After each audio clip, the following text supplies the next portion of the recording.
In vandag se les gaan ons gaan kyk na graad 10 funksies. So die eerste ding waarna ons gaan kyk is funksienotasie.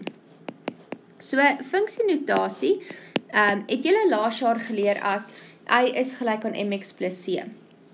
In graad 10 leer julle dat y getoon kan word deur fx, deur gx, deur hx, any one of those things. En al wat dit eintlik beteken, is dat jou y gelyk is, dis 'n funksie van x. So, as hulle vir die vergelyking gee, wat so lyk, en hulle sê vir jou dis 'n funksie van minus 1, beteken dit, dat in x se plek moet jy minus 1 gaan invervang. So, waar jou funksie van minus 1 inkom, is dit dan gelyk aan 5. Ok, so enige tyd wat dit binne in die hakkie is, kan jy dit gaan skryf as die x-waarde, en dan kan jy gaan oplos vir die y-waarde. So basies die koördinate wat jy dan gaan kry, is minus 1 en 5. As hulle byvoorbeeld vir jou sê, 3 of fx is gelyk aan 3. In hierdie geval beteken dit jou y-waarde is eintlik 3. So nou kan jy in y se plek 3 gaan invervang en dan oplos vir jou x-waarde. So in hierdie geval is jou x gelyk aan 1. So waar x 1 is, gaan jou y-waarde 3 wees. As hulle vir jou sê, 'n goeie voorbeeld is as hulle vir jou sê hx. As hulle vir jou sê hx is gelyk aan 3fx. Dit beteken 'n nuwe funksie wat ons gaan noem hx is 3 keer die grootte van jou oorspronklike funksie wat fx was. So onthou fx se funksie het so gelyk, so hx gaan dan minus 3x plus 12 wees. Dis jou nuwe funksie. Ok, kom ons gaan kyk gou na standaardformule.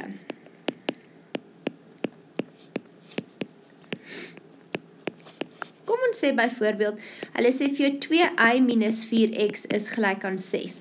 Ons kan duidelik sien dat hierdie nie in die regte formaat is nie. Ons wil dit altyd gaan kry vir 'n reguit lyn as y is gelyk aan mx plus c. So wat ek gaan doen, is ek moet my y-waarde alleen gaan kry. Deur eers die x oor te bring, en dan gaan ek die 2 gaan wegdeel. En dit is hoe ek my formule in standaardformule gaan kry. In 'n ander tipe vraag kan hulle byvoorbeeld vir jou 'n funksie gee, en hulle kan vir jou sê, hy gaan deur 3, en hy gaan deur minus 3, en jy moet die vergelyking van die funksie gaan bepaal. So wat ons gaan doen, is ons gaan sê, ons gaan eers die helling gaan kry. So ons gaan sê, m is gelyk aan, hierdie koördinate was 0 en 3 gewees, en hierdie koördinate was minus 3 en 0.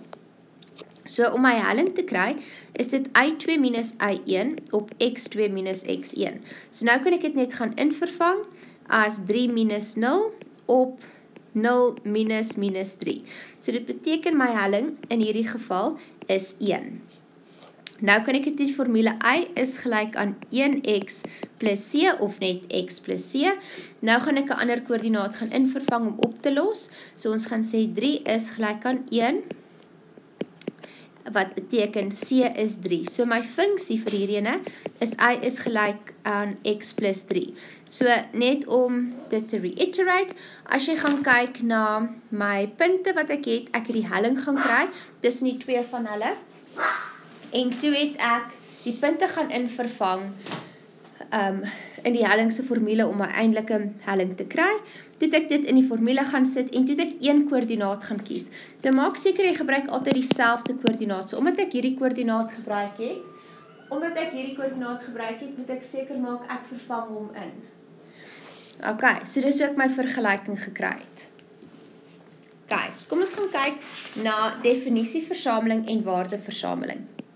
So definisieversameling sê vir my vir watter waardes van hierdie funksie sal dit altyd waar wees. So jou definisieversameling vir 'n doodgewone reguitlyn, waar jy pyltjies het, gaan jou definisieversameling net altyd wees x is 'n element van reël.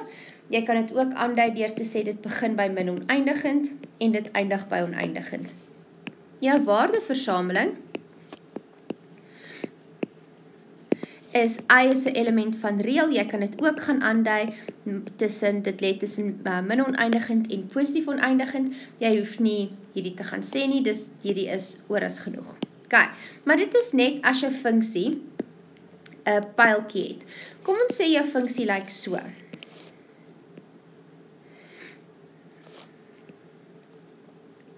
En jou waardes hierso is dit en okay. Ons kan sien dat hierdie punt hierso is ingekleer, so ons weet hy is insluitend. So as ek nou my definisieversameling moet skryf, gaan ek sê x is 'n element van reël. Dit begin by -6, want hierdie is 'n x-waarde, en dit eindig by 2. Okay, dis belangrik om te sien dat ek my -6 was 'n ronde hakkie, want is uitgesluit, en my 2 was 'n blokhakkie, wat is ingesluit. Vir my waardeversameling gaan ek sê, y is 'n element van reël, dit begin by -2, en dit eindig by 6. Weereens, met die oop kolletjie, het ek 'n ronde hakkie gebruik, en met die ingekleurde kolletjie, het ek 'n blokhakkie gebruik. Ok, nou, kom ons sê, hulle sê vir my, ek moet 'n grafiek gaan skets. So, met die gesketsery, is daar 2 opsies. Jou eerste opsie is die dubbelafsnit metode, en jou ander opsie is die tabelmetode. Die tabelmetode sit ons in ons calculator, né? So, die ander manier wat jy dit kan doen, is jy kan jou x en jou y gaan aandui, en dan kan jy byvoorbeeld 3 punte gaan kies. Gewoonlik is dit -1, 0 en opsie 1. Is goeie x-waardes om van te kies. So, as jou funksie byvoorbeeld y is gelyk aan 2x plus 2 is, as jy die tabelmetode gaan gebruik, gaan jy begin deur eerste -1 in te vervang, wat beteken dit gaan 0 wees. Dan gaan jy in jou volgende stap, gaan jy 0 gaan invervang, wat beteken jou y-waarde is 2, en dan in die volgende stap gaan jy 1 invervang, wat beteken jou y-waarde is 4. So as jy dit dan sou geskets het, waar x -1 is my y-waarde 0, waar my x-waarde 0 is my y-waarde 2, en waar my x-waarde 1 is my y-waarde 4. En dan kan ek dit so gaan aandui. So, as jy onseker is die tabelmetode altyd die beste manier. Die dubbelafsnit vir party van die funksies is net baie makliker. So, met jou dubbelafsnit, as ons daai selfde funksie sou gebruik het, om my x-afsnit te kry, moet ek altyd my y gelyk stel aan 0. So, ek gaan sê 0 is gelyk aan 2x plus 2. Wat beteken 2x is gelyk aan -2, so x is gelyk aan -1. So dit beteken my eerste koördinaat is -1 en 0, en dan om my y-afsnit te kry, gaan ek my x gelyk stel aan 0.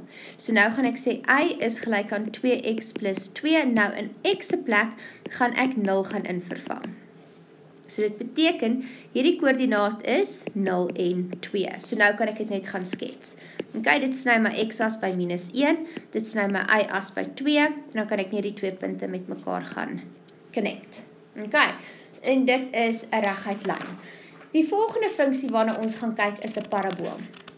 So ons gaan vir vandag net reguitlyne en parabole doen. Ons sal hiperbole en eksponensiële grafieke in 'n ander les gaan doen. So 'n parabool. 'n Parabool is ook 'n kwadratiese formule. In graad 10 lyk jou formule so. Y is gelyk aan ax² plus q. Ok, so 'n doodgewone parabool lyk so. Hierdie parabool se formule sou gewees het, y is gelyk aan x² byvoorbeeld. Ok, as my funksie y is gelyk aan -x² was, dan sou my funksie so gelyk het. So ons kan duidelik sien, daar is geen q-waarde hierso aangetoon nie, en dit is omdat hy draai deur die oorsprong. Ok, so sodra my formule y is gelyk aan ax² plus q is, beteken dit dat my grafiek of op of afgeskuif het. Dis wat die q-waarde beteken. Met 'n doodgewone parabool is my draaipunt, so die punt waar hy draai, altyd 0 en 0. Ok, selfs met hierdie ene, as hy by die oorsprong draai, is dit die die koördinate van die draaipunt. Maar, sodra jou parabool op of af beweeg, gaan daar 'n key-waarde wees. So dit is jou op of af, en jou A-waarde is hoe gestrek is hy. So, as jou A-waarde byvoorbeeld positief is, beteken dit jy het 'n smiley parabool. En as jou A-waarde negatief is, dan het jy 'n frowny parabool. Okay, so as jou vergelyking van jou parabool y is gelyk aan minus x kwadraat minus 4 is. Okay, as ons hierdie ene, ons maak dit plus 4. Plus 4 is. As ons hierdie parabool wou gaan skets byvoorbeeld, jy kan dit in jou tabel gaan sit, of jy kan dubbel afsnit metode gebruik. So dubbel afsnit kan ek om my x afsnit te kry, gaan ek my y gelyk stel aan 0. So 0 is gelyk aan minus x kwadraat plus 4. Ek gaan minus uitfaktoriseer. Nou kan ek daai minus gaan wegdeel en hy gaan disappear. Nou kan ek dadelik sien, ek het verskil van vierkantsgetalle. So wat baie belangrik is met jou parabool, is dat jou parabool gaan altyd 2x afsnitte hê. En in graad 10 is dit gewoonlik 'n refleksie van mekaar. So die een gaan positief wees en die ander een gaan negatief wees en hulle gaan presies dieselfde waarde wees. So maak asseblief seker dat jy gaan faktoriseer en nie wortels gebruik nie. So dit beteken die twee waardes waar dit gaan sny, is waar x gelyk is aan minus 2 en waar x gelyk is aan 2. Om my y-afsnit te kry, kan ek gaan sê, my x-waarde is gelyk aan 0. So dit beteken, my y-afsnit is 4. So, 0 en 4. As ek dit nou moet gaan skets, sny hy hierso by 4, hy sny by minus 2, en hy sny by 2. Jy kan duidelik sien met hierdie grafiek, dat my A-waarde,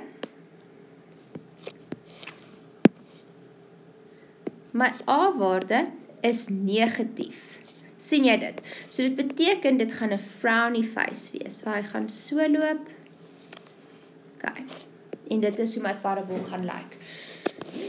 Die draaipunte van my parabool is altyd 0 in graad 10 en graad 11 verander het, maar jou x-waarde is altyd 0 en jou y-waarde is die key. So in hierdie geval is my draaipunt 0 en 4. Dit is waar hy draai. My as van simmetrie vir 'n parabool is altyd x is gelyk aan 0 in graad 10. Volgende jaar verander dit, maar hierdie jaar al wat jy hoef te weet is dat x is gelyk aan 0. Okay, as ons gaan kyk na ons definisieversameling, ons definisieversameling vir hulle almal is net x is 'n element van reël. Jou waardeversameling, however, gaan afhang of dit 'n smiley face en of dit 'n frowny face is. So hierdie is 'n frowny face. Dit beteken, dis my maksimum punt, is die 4. So, ons gaan sê, y is 'n element van reël. Dit begin by min oneindigend. Jy kan hierso sien hoe loop hy hier onder toe. Dit begin by minus oneindigend en dit draai by 4. Jou parabool is die enigste funksie waar die key-waarde ingesluit is in jou waardeversameling. Met die ander funksies wat ons in die volgende les gaan behandel, gaan julle sien dat dit ronde hakkies moet wees. Maar dit is baie belangrik dat jy onthou dat met jou parabool is dit ingesluit. Okay. As jou parabool, kom ons sê jou parabool lyk so, en hy sny hierso by 2, en ek vra jou nou om die definisieversameling te doen. Die definisieversameling is nog steeds net x is 'n element van reël. Jou waardeversameling gaan nou wees, kan julle sien dit begin, sy laagste punt is 2. So dit is 'n element van reël, dit begin by 2 en dit eindig by positief oneindigend, want dit hou die hele tyd net aan oploop. Okay, so dis my waardeversameling vir hierdie grafiek. Nou kan hulle julle goed vra soos die volgende.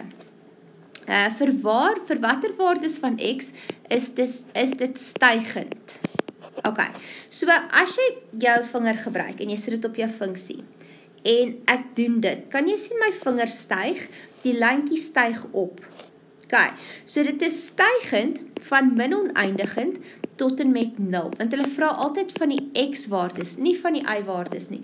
So ja, ek kyk na die y-waardes maar ek praat altyd van die x-waardes. Ok, so dit is stygend en dan kan hulle my vra waar is dit dalend? So ek kan weer eens my vinger gebruik en ek kan sien, hierso begin hy te daal, hy loop af. So dis dalend van 4 tot en met positief oneindige. Ag, nie 4 nie, sorry 0. Want ons kyk altyd